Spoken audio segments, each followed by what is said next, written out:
Well, Richard Lowenstein's portrait of the lead singer of In Excess in Mystify, Michael Hutchence, gives great insight into the man and his demons. It seems that everyone around the young Michael was entranced by him, by his charm, by his ability to focus on you as if you were the only person in the room. His somewhat turbulent family background led him to spend time at the home of the Farrises, where future members of the band, Andrew and Tim, were his early connection with music. There are interviews with many people in Hutchence's life: his brother Rhett, girlfriends Michelle Bennett, Kylie Minogue and Helena Christensen, managers, band members, all off camera. The only person seen to speak to camera is Michael Hutchence himself. And this grounds the film, focuses it on its subject.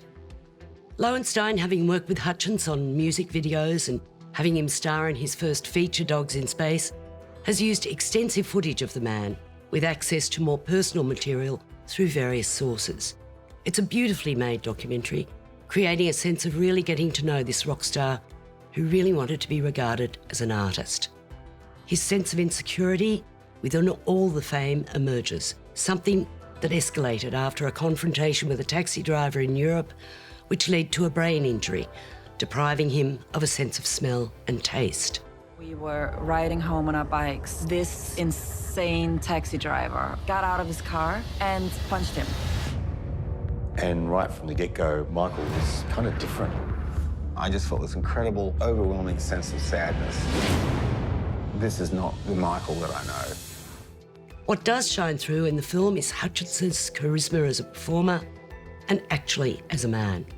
His tragic death at the age of only 37 is all the more to be regretted after sitting through the film. Did you feel that? I love this film. I thought it was absolutely terrific and very innovatively made as well, I thought, in that it's carried completely by the interviews. There's no voiceover and very little direct-to-camera in any sort of pedagogical kind of style. Yeah. What's particularly interesting is the fact that so much of the intimacy is carried by the 4 or possibly 5 girlfriends who speak. I think one for the first time, Michelle Bennett, who's the earliest girlfriend and who is wonderfully articulate and moving in her account of her relationship with Hutchence, I think. And now she's a very good film producer in her own right. Oh, is that so? Yeah.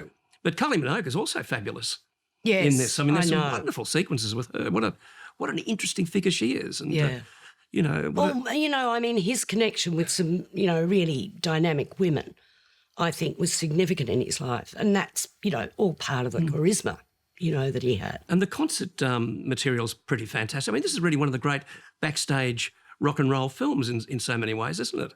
Yes. Well, I mean, their association goes back a long way, because I remember seeing Dogs in Space way back then, and it was just sort of like a mind-blowing film in a lot of ways.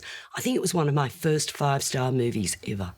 Really, was it? Yeah, it's strange remembering it now. Is this a 5-starer, do you think? Look, I would give it 4.5. Yeah, I think I'd give it 4.5 too. It's brilliantly made, and he's such a fascinating, enthralling subject as well. Yeah. Yeah, 4.5. Sometimes your stars line up and everything in life clicks. And sometimes you're fighting against nature itself.